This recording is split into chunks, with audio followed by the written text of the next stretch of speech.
Hi, my name's Jeremy, and I make video games for fun sometimes. Other times, I do it to suffer. There's this pretty big YouTuber named Blackthornprod who does a lot of game development related challenges on their channel. Not too long ago, they reached out to me asking if I wanted to participate in one of those videos where they get 6 game developers who compete to make the best game for $3,000. Now, I'm in college, and the month of February was particularly busy for me. So I did what any logical person would do and said yes. What I didn't know is this challenge would push me beyond my limits as a game developer, and I seriously thought about quitting more than once. This challenge brought so many unexpected surprises that I just had to make a video about it to share the journey and to let you guys know where I was for the entire month of February. So here's how I ended up making a goofy little vampire game to compete for $3,000. Alright, so week 1, the theme was revealed, and the theme was Day in the Life of blank. This was my reaction to the theme. I think the theme is really cool and allows for a lot of options, but I almost don't like that because I like when I can kind of take a theme that seems really restrictive and think outside the box, but it's kind of hard to do that with this theme because it's so broad. I am not very confident that I have any chance of winning this. My only hope is to try to make a mechanic that is really unique. So yeah, I'm just gonna try and think further outside the box than anyone else, and we'll see how it goes. I had looked at the other game developers, and most of them had experience making games in 3D, which I am learning how to do, but I'm mostly limited to 2D for game jams because I know I can make a 2D game really fast, but it would probably take me a long time to make a 3D game. So I tried to focus more on my style and creativity. This is what I came up with. Well, this week has been absolute chaos trying to fit this game development competition in with college and all of the other stuff that's been going on in my personal life, but I'm somewhat happy with what I was able to pull off. When I heard the theme, I was a little bit worried because it's really broad, but the more I kept thinking about the theme of Day in the Life of, it made me think of day and night cycles in video games, and I thought I could do something cool with the sun and shadows. I thought about how a sundial casts a shadow and that shadow moves as the day goes on, and my initial thought was to do a game where you have to manipulate the sun's position in the sky, but I eventually decided it would be a little bit more interesting if you instead controlled the character and you had to follow where the shadows land. My first thought was Day in the Life of a Gamer, where you can't touch the sun, but then I remembered that vampires also can't touch the sun, so I decided to go with that because it makes just a little bit more sense. For the first 3 days of the challenge, I was just trying to figure out this shadow mechanic, and I kept running into bugs, and it was a huge pain. So I only really had a few days to actually add content and make levels, so it was super tough getting everything done in just a week for this challenge. Like I said, it was absolute chaos trying to finish this game, and I didn't get half the mechanics in that I wanted to, but I'm pretty happy with what I do have. It's a top-down puzzle game with a goofy art style where you have to avoid the sun by hiding in the shadows. As the day progresses, the sun moves, and so do the shadows, which leads to some interesting puzzles when you can move around objects like this crate. I managed to also create an enemy, which is a ghost. I wanted to do more enemies, but I just didn't have time. And the goal is to collect all of the blood droplets before the day ends. And then one of the core mechanics I came up with is you get this magical clock. With that clock, you can alter the time of day, which adds a layer of complexity on top of everything else. It definitely didn't turn out exactly how I was expecting, and I wanted to even add another axis where you could move the position of the sun in the sky as well as the time, but I thought it would be better to just get a small minimum viable product of the game done and make it less buggy than to try and chase too many mechanics for this week. If I do somehow make it to the next week, I plan to add more enemies, more levels, and I'll try to add another mechanic where you can move the position of the sun in the sky to add another level of difficulty. It's been crazy, but I'm glad I got the chance to participate in this and just make a fun game. I tried to just think outside the box as much as I could, and I'm pretty happy with how the mechanic turned out. So at the end of every week, they had a judgment call where 2 people would be eliminated. My game was super jank, but they saw the potential in it, and that was, I think, the only reason I actually moved on past week 1. I was just glad to have the chance to actually refine the idea a little bit.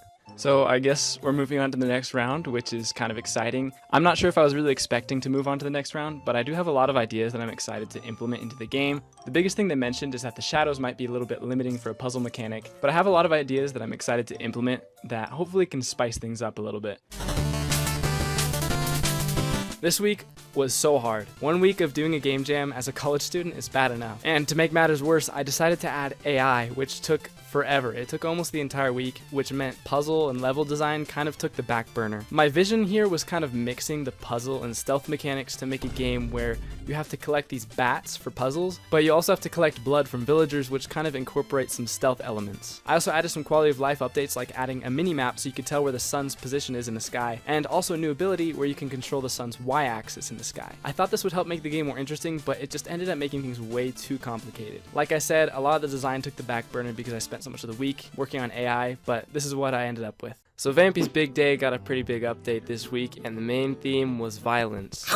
Obviously, since I only had a week, I decided to add AI, as any sane human would do. First off, we've got the farmer. He goes around and rakes the ground sometimes. This took me 3 days. Not worth it. Then we've got the peasant woman. She just kind of stands there and looks around, but that's pretty cool. And the last one is the guard. Basically, if you get caught by the townsfolk, the guard will come after you. You'd think they would have weapons, but that would make too much sense, so they just throw garlic at you. It's so funny. I love these guys. So I spent the last day just grinding out level design and sound effects, most of which I recorded myself. As part of the challenge this week, we all had to incorporate something from someone else's game, and so I had to incorporate voice acting from Solitar's game.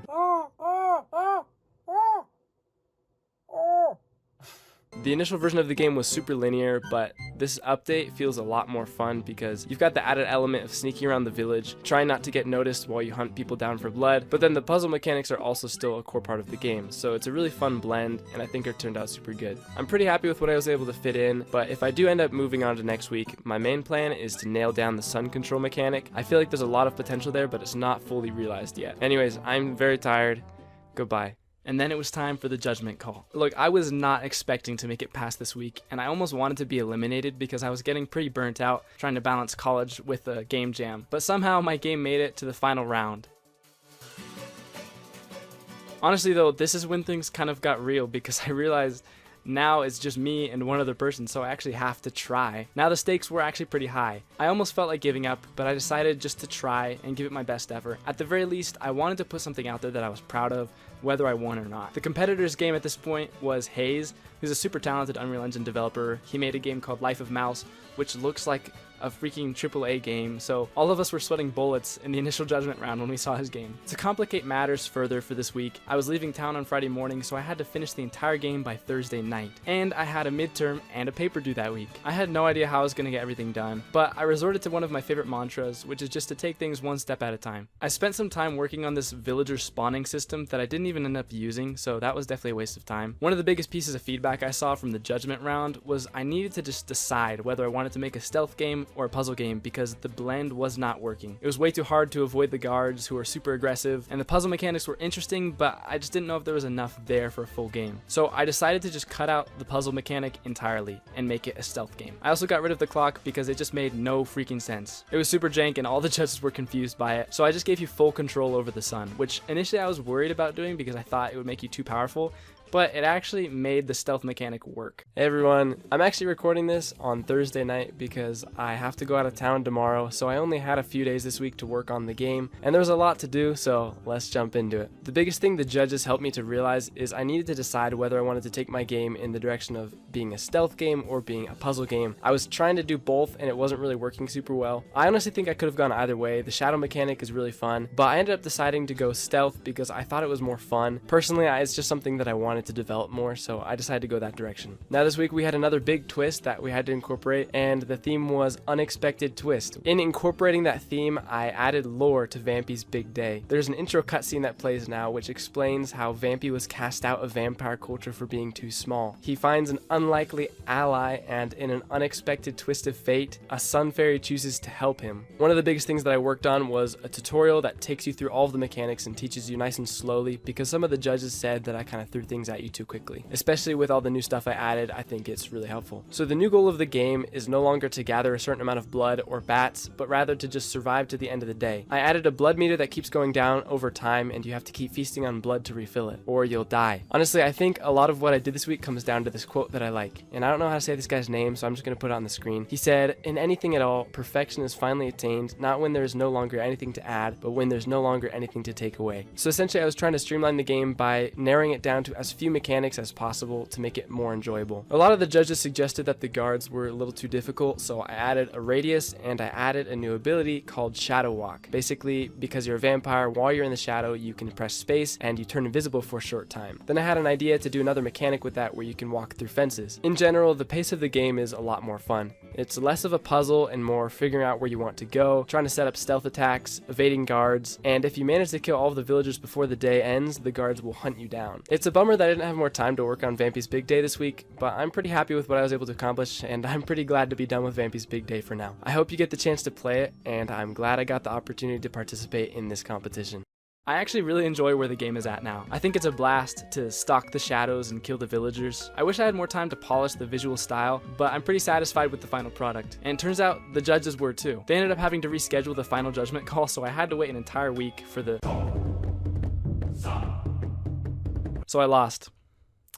Sorry if that's anticlimactic. I wasn't really expecting to win, but when I saw the judges' feedback of my third round submission, I actually started feeling pretty optimistic because they said it was a huge improvement over the last round. So I definitely think I had a chance, and the vote ended up being super close. I think it was 3-2, and all the judges were like on the fence. So it was super suspenseful, but at least it was over. That was a relief. Overall, I'm happy with how it turned out. I mean, from week to week, I think the game really found its identity, especially when I just decided to go all in on the stealth mechanic. I published Vampy's Big Day on itch.io if you want to play it. I'm not really planning on finishing it. It's more of like a proof of concept. Right now, I'm more focused on learning 3D game development and starting an indie game studio with my college roommate. If you want to see more of that, make sure to subscribe so you can follow along on the journey. And I won't lie, this challenge pushed me to the edge of what I thought I could do. I've never been so busy in my life trying to balance college, work, a game jam, and all of the important relationships in my life. Every spare moment was spent working on the game. But weirdly enough, I've also never felt so energized. I think what I've discovered is that doing creative work just fills me with energy. So even though it's hard to balance, I plan on doing more game jams because it imposes a deadline and causes me to work a lot harder, which gives me a lot more energy. So yeah, that's about it. Thank you guys for watching, and hope you like Vampy's Big Day. I hope you enjoy it if you get the chance to play it. Goodbye.